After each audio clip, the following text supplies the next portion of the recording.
Chapitre 35. L'Éternel parla à Moïse, dans les plaines de Moab, près du Jourdain, vis-à-vis de Jéricho. Il dit: Ordonne aux enfants d'Israël d'accorder aux Lévites, sur l'héritage qu'ils posséderont, des villes où ils puissent habiter. Vous donnerez aussi aux Lévites une banlieue autour de ces villes. Ils auront les villes pour y habiter, et les banlieues seront pour leur bétail, pour leurs biens et pour tous leurs animaux. Les banlieues des villes que vous donnerez aux Lévites auront, à partir du mur de la ville et au dehors, 1000 coudées tout autour. Vous mesurerez, en dehors de la ville, 2000 coudées pour le côté oriental, 2000 coudées pour le côté méridional, 2000 coudées pour le côté occidental, et 2000 coudées pour le côté septentrional.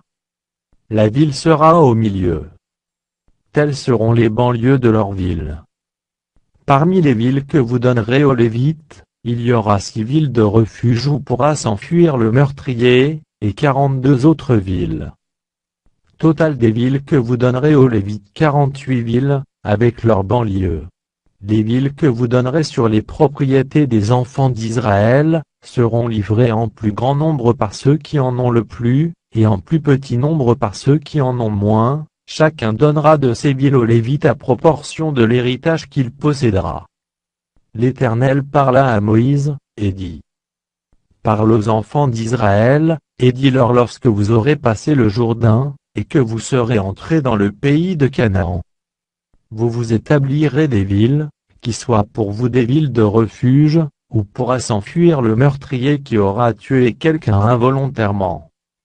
Ces villes vous serviront de refuge contre le vengeur du sang, afin que le meurtrier ne soit point mis à mort avant d'avoir comparu devant l'assemblée pour être jugé. Des villes que vous donnerez, si seront pour vous des villes de refuge. Vous donnerez 3 villes au-delà du Jourdain, et vous donnerez 3 villes dans le pays de Canaan, ce seront des villes de refuge.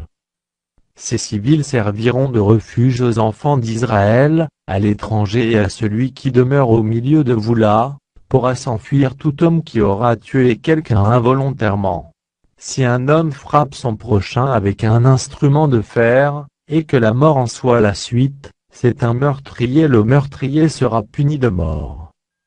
S'il frappe, tenant à la main une pierre qui puisse causer la mort, et que la mort en soit la suite, c'est un meurtrier, le meurtrier sera puni de mort. S'il frappe, tenant à la main un instrument de bois qui puisse causer la mort, et que la mort en soit la suite, c'est un meurtrier, le meurtrier sera puni de mort. Le vengeur du sang fera mourir le meurtrier, quand il le rencontrera, il le tuera. Si un homme pousse son prochain par un mouvement de haine, ou s'il jette quelque chose sur lui avec préméditation, et que la mort en soit la suite. Ou s'il le frappe de sa main par inimitié, et que la mort en soit la suite, celui qui a frappé sera puni de mort, c'est un meurtrier, le vengeur du sang tuera le meurtrier, quand il le rencontrera. Mais si un homme pousse son prochain subitement et non par inimitié, ou s'il jette quelque chose sur lui sans préméditation, ou s'il fait tomber sur lui par mégarde, une pierre qui puisse causer la mort, et que la mort en soit la suite, sans qu'il ait de la haine contre lui et qu'il lui cherche du mal. Voici les lois d'après lesquelles l'Assemblée jugera entre celui qui a frappé et le vengeur du sang. L'Assemblée délivrera le meurtrier de la main du vengeur du sang, et le fera retourner dans la ville de refuge où il s'était enfui. Il y demeurera jusqu'à la mort du souverain sacrificateur qu'on a loin de l'huile sainte. Si le meurtrier sort du territoire de la ville de refuge où il s'est enfui, et si le vengeur du sang le rencontre hors du territoire de la ville de refuge et qu'il tue le meurtrier, il ne sera point coupable de meurtre. Car le meurtrier doit demeurer dans sa ville de refuge jusqu'à la mort du souverain sacrificateur, et après la mort du souverain sacrificateur, il pourra retourner dans sa propriété. Voici des ordonnances de droit pour vous et pour vos descendants, dans tous les lieux où vous habiterez. Si un homme tue quelqu'un, on ôtera la vie au meurtrier, sur la déposition de témoins. Un seul témoin ne suffira pas, pour faire condamner une personne à mort. Vous n'accepterez point de rançon pour la vie d'un meurtrier qui mérite la mort, car il sera puni de mort.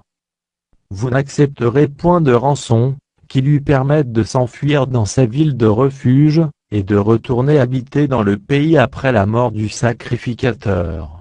Vous ne souillerez point le pays où vous serez, car le sang souille le pays, et il ne sera fait pour le pays aucune expiation du sang, qui y sera répandu que par le sang de celui qui l'aura répandu. Vous ne souillerez point le pays où vous allez demeurer, et au milieu duquel j'habiterai, car je suis l'Éternel, qui habite au milieu des enfants d'Israël.